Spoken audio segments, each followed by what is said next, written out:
What's going on, guys? I'm Dan Newton and this is Behind the Chalkboard. In today's world, education establishments are run just like businesses, and I've made it my mission to meet the people behind the scenes and dig deep into what it really takes to make a successful education business. If you think you'd be a good guest, drop me an email at dn@charlesgarth.com. Enjoy the episode.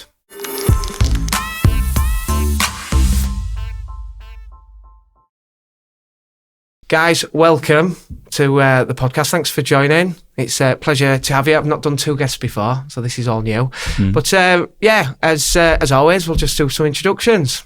Hi, I'm Mark Midgley, the head teacher at Caistor Yarborough Academy. Hello, I'm Lee McArdle, Managing Director of Charles Garth Chartered Surveyors.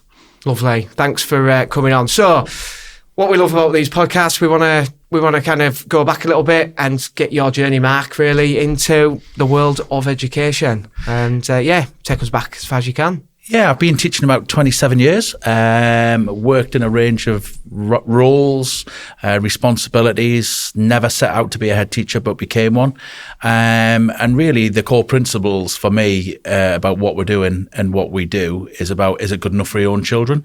And if it is, it's fantastic. If it's not, let's do something about it, talk about it, create change and make it better for everybody. Where I'm currently working at the moment in Lincolnshire, it's at Caistor Yarborough Academy. Been there about 7 years. School, when we started, was in real trouble. Had a deficit. Buildings weren't particularly good. Education could have been better. But a great community and actually a great set of staff that actually just needed some strong leadership to get us in the right direction. The school sort of transformed over the 7 years. I'll start with buildings, really. The building wasn't fit for purpose, hadn't been looked after, hadn't been maintained, and certainly hadn't been developed. And because people numbers were reducing or dwindling, actually budgets became tighter. I was introduced to Lee McArdle to look at estates management, conditioning surveys, development, and all of those sort of things, really, and around making experiences, learning in the environment better for me, which is fundamental. In a previous world, being part of the STAG program and Gateshead, where we built and developed, I didn't actually do it myself, but built and developed a new school. It actually got a national award for its design and all of those sort of things. So I had some ideas about what worked, what I'd like, and what I thought every child was entitled to. Meeting Lee from Charles Garth was amazing. They've been on part of our journey from the start, have transformed our building from things like removal of asbestos, new windows, boilers, cosmetics, buildings. And actually, as we grow, where we started at the school, where we started working together, at about 287 students, we've just increased our numbers to about 615 and actually should grow again to 715. And in a previous world, that was really quite small, but in Lincolnshire, that's quite a big secondary school. Yeah. For me, fundamentally, I think sometimes when we talk about the quality of education, it is about the learning, it is about the assessment, it is about the standards in the classroom and linked to Ofsted, whether it be money, finance, standards, curriculum. But for me, is the school, I treat the school like my house. Is it good enough? Is it clean enough? And it's a bit like the Forth Bridge, where you continue to do. So we've worked all our way through the building. We've gone outside and we've created 2 muggers. We've created and developed a gymnasium area. We've developed learning areas. We've just put a brand new build into a quadrant, which is something for Lincolnshire. It was like the Hallow Turf. Nobody walked on it. You were allowed to look at it, but you couldn't do anything else. With Lee, we've designed and developed a 140 square metre learning space. It's currently at the LRC, but a flexible learning space that can be used for meetings. It can be used for open engagement meetings. And it's second to none. And I would say as good as anything that I did under the Building Schools for the Future. And for me, really, that's about our culture. The next sort of ideas and things that we're looking at are things around, do we do a new build? Do we, on a 19.4 acre site that it is in rural Lincolnshire, do we create a new build and an appetite and a vision for a new build for Lincolnshire, and would be one of its first within rural Lincolnshire, and how we utilise the land, how we utilise the money, how we scaffold that journey over a 5-year process. So we've worked really well, and for me, it's about partnership. So it's how we've worked together as two organisations working together, because we've had such an amazing experience in terms of efficiency and effectiveness, which for me have helped us on our journey to improving results and outcomes. And in this year, for example, the maths department, which was failing, is in the top 8% in the country. That learning journey and that environment and that build process has been instrumental in us being able to do that, to attract new people, to sustain and develop what we're doing, and to build the future for others. Some praise there, Lee. I know. Yeah. He didn't realise what he'd done. I'm going to bring you in here just to, one, introduce yourself and just give us a bit of a backstory how, like, you guys have met. So, chartered building surveyor of 15 plus years experience now. Worked around the country.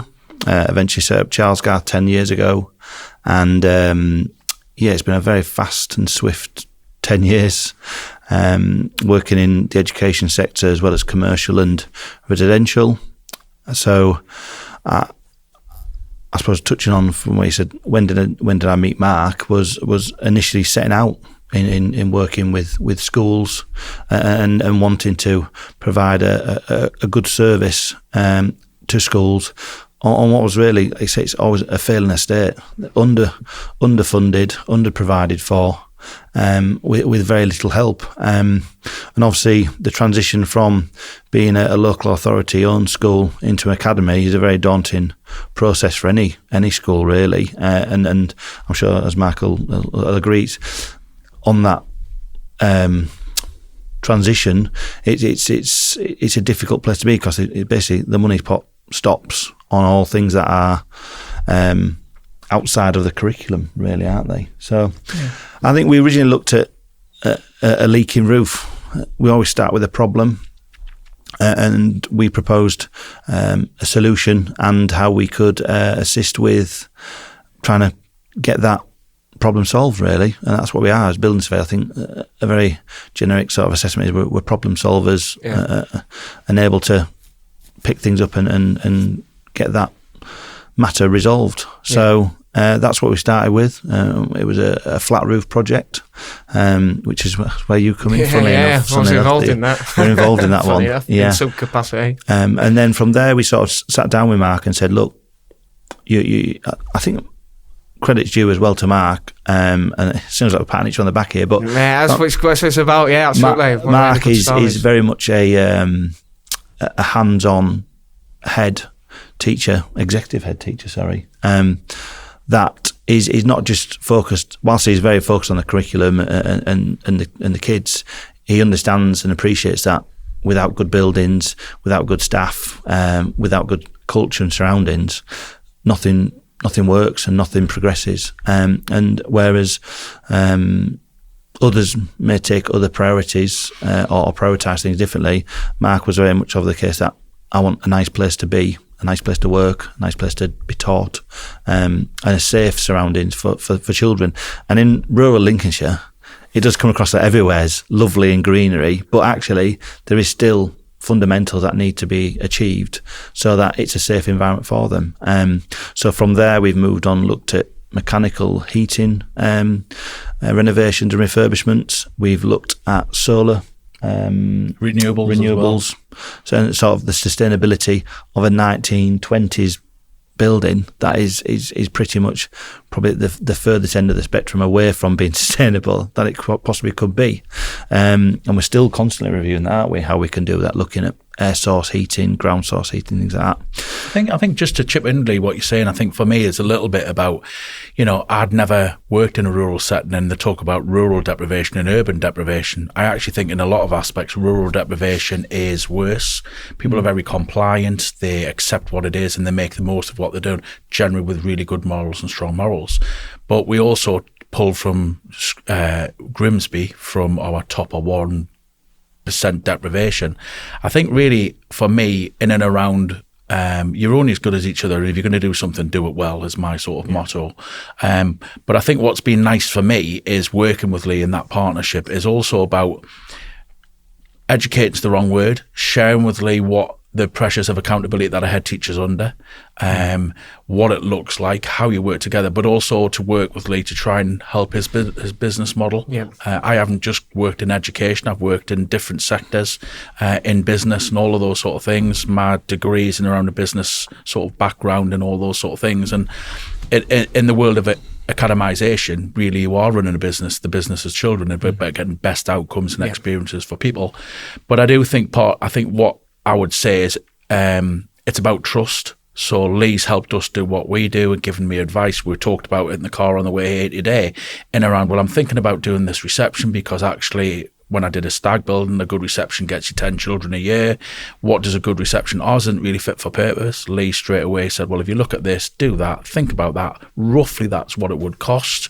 It allows me to strategically plan in around what I'm doing and around the money and the ergonomics of the building. But it's how you work together in that partnership. And I think moving forward is what really, really important. In the world of the Matland, you know, the government have just currently said about, well, head teachers, CEOs, executive leaders, academy leaders, whatever we want to call ourselves, are actually responsible for the state. There was a huge thing around RAC, and actually the accountability measures in terms of that's being put more and more on schools. For me, you need a Lee.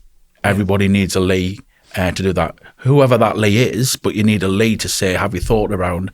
And at the minute, yes, I can clear for SIF. And in our multi-academy trust, we've said, let's stay below 5 schools and then everybody can get SIF because the estates are horrendous in some states. But then when you move above that, actually, then it comes under a different where the MAT gets a set of funding. Well, for me, as a leader of education, I need a Lee or a Charles Garth to say, well, we can advise you on that, manage that, do that, get best value. You know, if you're running a bath, you have the plug-in. It's like you're not running a business and losing money. You know, we can work out per period what it costs to run. Yeah. And if you're looking at trying to get best value and efficiencies, if you're looking for your wage bill to be somewhere around the 70 to 75%, well, that leaves 25% to get the best value. How do you maximise the efficiencies to do that, to get better outcomes for children? Yep. And I think that's really, really important. I think Lee and Charles Garth underestimate the value in what they do and the support that they've given a range and multiple of education leaders, and then how we work in a network in and around that, where we've worked with other regions, areas, sectors, post-16, secondary and primary.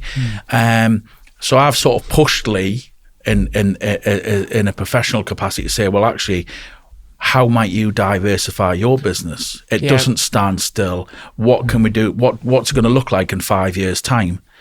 You know, you do that, but children sit within a square metre and still sit in the exam and sit in silence. But it's about how you change, meet the change, and actually still continue to develop things and move things forward. And then also for that succession planning of building. I was going to talk about this. Literally, this point is like, you're quite rare in your approach in that you see huge value within consultants. Not a lot do. A lot kind of take the Can I be really honest? Yeah, of course. If Lee doesn't perform, I'll also tell Lee that's not good enough. Yeah. It's a product. But it's about how you work in partnership, because at the end of the day, it's about children and there are no barriers. And it's about so I think you do have experience of, I don't know, consultants, builders, you know, as specialists in the field. However, if it's not good enough, and I think, you know, you can go out to a range of different things, get best value, but at the end of the day, it's about relationships and people understanding and working with me. If I don't support Lee to do what it is, you don't really understand what goes on, because it's not his job to. But what he does understand, what a good classroom looks like and how you can make a great learning environment. So I think it's that interconnectivity and do that. And I also think really, which is really hard for, you know, head teachers are, the accountability framework's massive. And everything from somebody could die on site, you not even be there, and you can go to jail for it. You know, there could be an explosion and you haven't got the compliance right. You haven't done all those sort of things. And I think within the sector, the problem for companies like Charles Garth is getting to the head teacher and a head teacher understanding about what it is. And what makes it really hard, you would deal with a bursar. Well, the bursar will do that and have their own accountability framework and budget, but actually you need to be the decision maker at the heart of it, trustees, head teachers, executive head, mat leaders, whatever it is, to do that. So I think from the education side, we've got a responsibility to work with providers to make them better, to allow them access and to learn. And I think over the 7 years that we've worked together, I've certainly learned a lot in around compliance, fire doors, lightings, etc., SIF, money, percentages, bid writing, all of those sort of things. But I would hope in that partnership and that journey over the next 10 years that we would work together would be, actually, I would hope that Charles Garth have learned and that their employees have learned. And Lee, as the director, has an empathy and understanding. We had a conversation before and I said, I left the house at 6:10 this morning to get here, those sort of things. And I've been busy. And then we've met up and talked about certain things. It's an understanding of the pressures that we're under so that Charles Garth or whoever can be better for schools. Can I bring you here then, just get your opinion on this? You obviously deal with a lot of schools, trusts, different people. The relationship that you've got here, and there's this understanding, what's the different level, kind of how much more do you feel you get done when you've got that kind of connection to others that are just bringing you in to, say, do a survey and have done with it? Well, I think, it can be quite contrasting.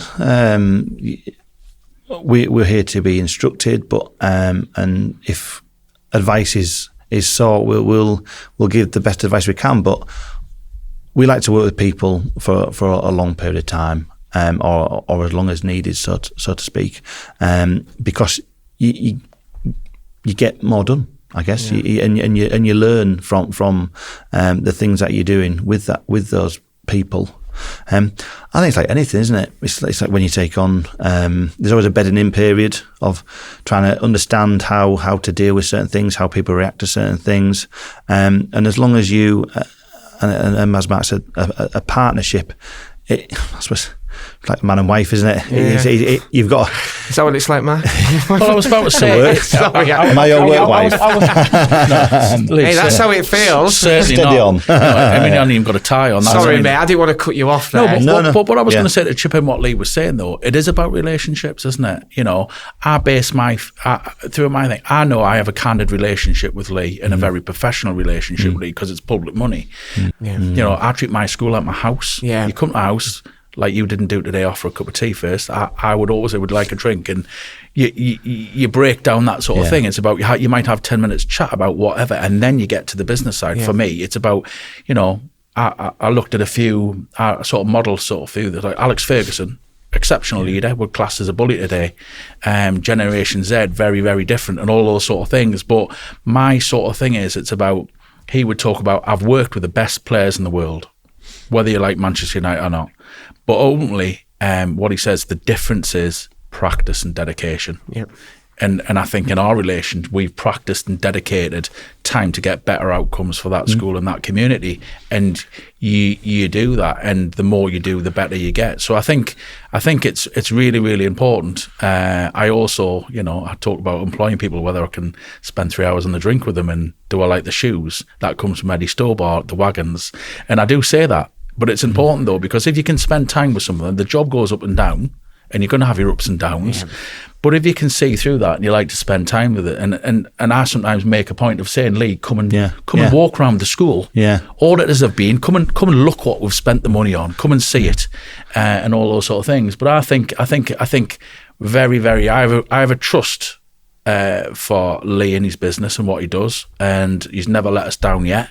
In terms of where we're, because I love how he added yet on it. Hope's a dangerous thing. It can kill a man. They said that in Shawshank Redemption, didn't they? But anyway, it's a case of those sort of things. But likewise for me, if it's not good enough, or we have not paid a bill on time, Lee might go, have you paid it yet? I'll get onto it. Come and do this. And you've got to develop the relationship, and schools have got to be seen. Yes, we create money and allow businesses to grow, but ultimately, it's about that relationship and developing the relationship and spending the time with people so you can make it better for children, for me. I think and a valid point on that is what what time has given us in this relationship with the school, with Mark and other members of the team, not just yourself, is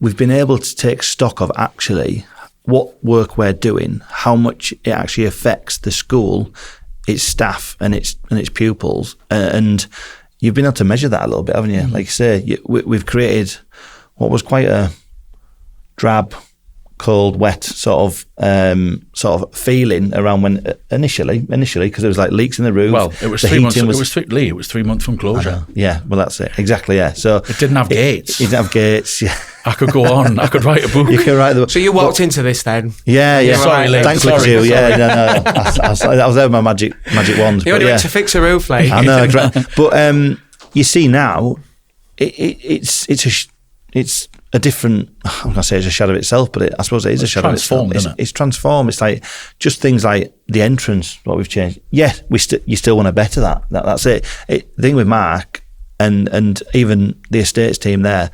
They're always thinking about the next thing. Yeah. Whereas it's not just satisfying. Oh well, we've done that now. We've ticked that box. It's like, well, actually, is that good? Is what we did yesterday? Is that good enough for tomorrow? Generally, it's not, is it? Because we're looking at something else. Because we're trying to grow that school pupil numbers. It's leadership at scale, isn't it? Yes, really? It's leadership at scale. So I think that's and going through that process across the whole of the school has been really nice to see. As a surveyor, you want to see the outcomes of your graft and your guys, really. I think that's one thing that's been really pleasant with not only building a good partnership with the school and understanding what they want from things, but actually seeing it through. Because a lot of times, I think that comes back to what you're saying on your question, is you don't get a chance to see it through. You'll do the initial stages, but the path changes or government changes or funding changes, and you never get to see that true outcome. Whereas this is quite a success story in reality. It was a really good success story from where it was 5 years, 6 years ago. And I think it's a success story for the community. And it's now sustainable. You know, we met this morning, didn't we? You know, it's come out today about nurseries. Well, actually, should we build a nursery for the community? And it's not about Charles Garth and it's not about Mark. It's about the community, the learners, you know, all of those stakeholders that are involved. And I think that's been part of my job to work with Lee about. The focus is, yes, we do that. It's like we're doing an internal fence at the moment, so the building's now secure. But it's not about the fences, it's about the ergonomics and how it works for people. And I think keep people at the forefront and children at the forefront, you're not going to go far wrong. Yeah.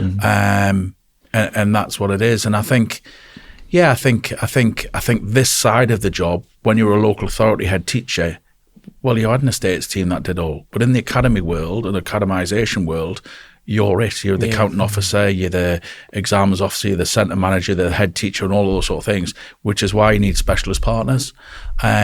And also, I'll come back to that later. I mean, I felt Lee's pain when Leeds didn't get promoted last year, and when they threw it. Sorry, I had to get it in.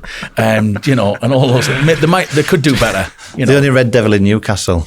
Yeah, I liked the strip when I was 7. You know, the only time I don't support is that was my story. That's why I became a Newcastle fan. Because I like the strip when. Well, it's called God's country, innit? You know. Of course it is. Well, one question I've got.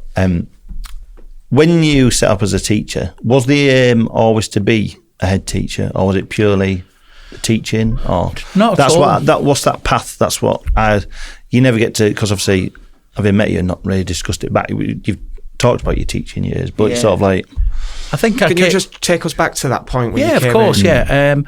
I went to Gosforth High School, left school, went into a different pathway and all those sorts of things that I did, but then was very heavily involved in training and development in various different sectors. Went to be a PE teacher, and then met who was currently my wife. She became a teacher, and I was going to Leeds and had my place at Leeds to go to Leeds at Carnegie, and she said, well, I'll come with you. And that was never the plan. I was like, oh, how does this work? Anyway, then went off to do business studies instead of PE and all of those sort of things, and struggled to get a job, actually, because I was business, economics, IT sort of teacher, but always had a passion for sport, so delivered lots of sport and played rugby and all the various different sports throughout my time, and always have done, and get a lot from sport. You know, I just did some training with heads about, if you look at the New Zealand rugby team, when somebody new joins it, you wrap the team around the new person. It's not about them breaking into it. The team wraps around them, and got a lot of sport and a lot of discipline and all of those sort of things from that. Went up to Wrighton, did that, went to Stanley, et cetera, et cetera. Went to South Shields, did the new build and ended up in Lincolnshire. So a real journey in terms of moving on, but I'm pushed myself to move to learn. Yes. And do that, and always want to strive to do better. Always worked pretty much in schools of high deprivation. Met some amazing people along the way, and still keep in touch with a lot of them now. And there's always somebody at the end of the phone. It's, what do you think about this? How do you do that? What would you do? And what do you think? And that sort of thing. So met an amazing bunch of people along the way, and I think that's important, the networking, but relationships. And then, like I say, sort of got that. So never set out to be a teacher. Right. Wanted to go and do my MBA and go into business, but it was £9,000. Whereas an amazing, the guy, you know, I always say, whoever gives you an opportunity, you shouldn't always do the best for them. So I got David give me my first teaching job. I thought I'd made it in life. It was like, wow, I'm a teacher. How does that work? And it's an amazing profession. It's a gift to do. It's not a job. It's a lifestyle choice that you do. You can never master it or master it, because actually it's an ever-changing thing, whether it be by people, government, times, weather. It changes all the time. But it's I love it. It's an amazing job. Sounds like you got quite ambitious, and I think the learning part's really important. You know, I've done a lot of that. My career is, you can always learn by, you know, moving on to new things, and you know, that's how you grow, isn't it? So you sit now at Caistor, and the business side of the world of education is big, isn't it? It's you know, it's not like it used to be. Yeah. So just for the business operations, do you run it just like a business? I run it like my house. Like your house. So head teacher's job's really easy. I use the full models of school improvement. So you have the money, resources, that sort of thing. Budget has to be right. Average class size, 27, 3 options. Take that from Delta on Northern Education, their model. Worked with them and part of the Education Exchange. Done loads of different things with them, and they're inspirational in what they do. And in terms of and like I say, we don't belong to that trust, but they do a lot of good things, and we've taken lots from that and supported them as well. And then ultimately, then there's the standards, is Ofsted. Okay, people don't like Ofsted. It's time to show off. It's, you know, Caistor hadn't been good since 2003. I'll not talk about my experience as Ofsted because that wouldn't be fair, but use it as a learning curve. But I see it as a time, come and see, if you're not doing what you're doing on a daily basis, Ofsted should come and go. It's what you do on a daily basis for the children every day. It's not about Ofsted. Ofsted's the icing on the cake, where you say, let's get it done. And for a head, everybody works really well for those 2 days that they're in. So it's probably, I could probably go home. I don't need to be there. Everybody just does. And you do that. And then actually, then it's the curriculum. Is it the curriculum right? Is it appropriate? Is it ambitious enough? Does it get the people? Do you get the children to the next step? Do you give them the skills to do that? But I think it's, you follow that journey, but they're the 3 principles for me. It's the money, the standards, you use the Ofsted framework as that, and then you've got the curriculum and how you do it, and then ultimately what it produces in terms of its outcomes. Yeah. Lee, any thoughts of going into teaching? Oh, you did? No, not really. I think he'd be brilliant. School teacher? He's going to do a job shadow for a week. Yeah. I think he'd be amazing school teacher. He wouldn't have time to drop the kids off. No, I wouldn't have that. No. I don't know. Yeah, I think looking back at my what do I want to be when I was younger, I think stockbroker was the first thought when I was probably about 100%. Yeah, 10, definitely. 11. I can see it. I can see it as smart well. suits, braces, tie, slick, definitely a tie. Definitely. Okay. Pinstripe. But I probably wasn't. Early starts again, that maybe ruined it for me. And then I was like, I wanted to be a physio. I was like, yeah, I'll be a physio. That sounds a good idea. Involved in football, sports, and then I realised you had to do injections and deal with a lot of probably grim stuff like dislocated ankles. And I was like, maybe not really good at that. I'm quite squeamish when it comes down to it. So, but no, then I got into secondary school and I did a year work experience in sort of surveying. I was like, quite like this. Right. Yeah, and it's like big plans on the table, lot of lines and drawings, and going to meetings. They did have nice cars as well, obviously the ones that I was working for, so that was or experiencing with. And then just sort of, I'll be honest, I did some independent work experience when I was in sixth form with a family friend who was a building surveyor, and I was like, I quite like this. It's not, you're out and about, you're outdoors, you're looking at interesting stuff, everything's different, and that sort of set my, and funnily enough, my A-levels fell in line quite nicely with that career path. So that's where it went, really. And I was very fortunate. Went to university and did a degree that I loved. Had people around me that I loved, and just got on. And I know that's quite a hard outcome for some people because they don't. That doesn't always fall into place. So I've been very fortunate. Can I ask a question, Lee? So my son's thinking about going into that, and obviously Lee has guided him a little bit in terms of work because I haven't got a clue. Mm-hmm. I've met him. You have met him. I've met him. Lovely lads. He's all right, is he? Yeah. But so in terms of the surveying, I get the surveying bit. But actually, what's the difference between being a surveyor and running a surveying business? What would you say people need to do?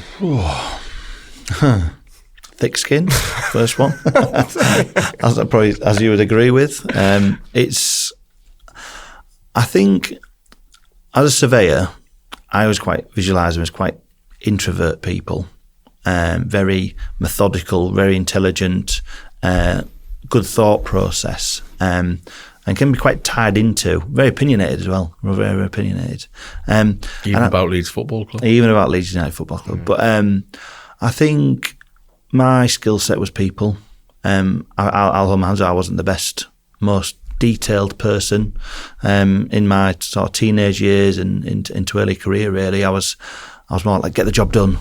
What's the outcome? And I think that the skill set to be because obviously surveyors are multi sort of faceted. They've got quantity surveyors, building surveyors, planning development surveyors, things, and they all have their own skill set. And as I went through my career, I realised that I had to really drum down on the detail and the learning because my other skills, people skills, and that sort of business sort of skills, I will say, our business acumen would back me up later on in life, because I always had a vision to set up, even from an early stage in my career.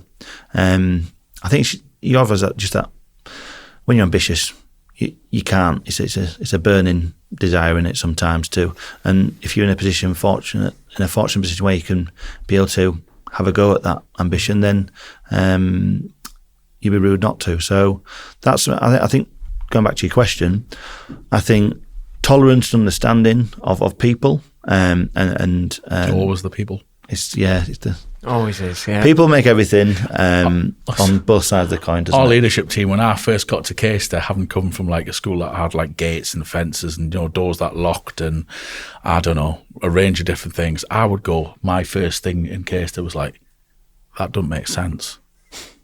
And then we moved to, is that how we do things here? Yeah. And now it's like people. And now the leadership team are like, we're becoming mini use markets, like people. Yeah. And I think that is, what I would say to Lee is what he is very good for a head teacher is, I can be irate, talking about curriculum, dealing with Ofsted, all of those sort of things, whatever it is, really high pressure accountability stuff. But what I think the good thing about Charles Garth is, what I would say, and what Lee is, he described himself at school, I think those skills have come through. So he's very good with people and multiple people. And I think I always say, if I deal with one of his other employees, it's like, I've dealt with him and we've got the facts and figures. But to develop, if you put one of those people in front of a head teacher who, do that, and we've gone through this. Well, he rings me, so the surveyor will ring me. I'm like, I don't speak to you, I don't care. Lee, why is this person ringing me? Right, Mark, if you could just speak to them and tell them X, Y, and Z, A, B, and C, that, right, no problem, I'll ring them back. And I think what Lee is very good at is reading the room, reading the situation. He's always very calm. I haven't seen him wobble many times. He is. Laid back. If it's my dad, he'll be laid back. Yeah. And his dad's lovely, by the way. Yeah. Bless him. I think sorry, mate. Yeah, carry on. I was just going to say, I think it's soft skills. Yes. Is a thing. It's key for that, isn't it? Yeah, and I think I do try to elaborate to the team, and anyone that works alongside, or it is all about them soft skills. Yeah. It's not about being a pushover. It's about being strong and knowing what you're talking about and understanding the room. But it's the soft skills. There's ways to deliver things. Yeah. And I think that's a very much a vision and culture that I like to try and lead upon with people. And it makes us feel good about things. It's.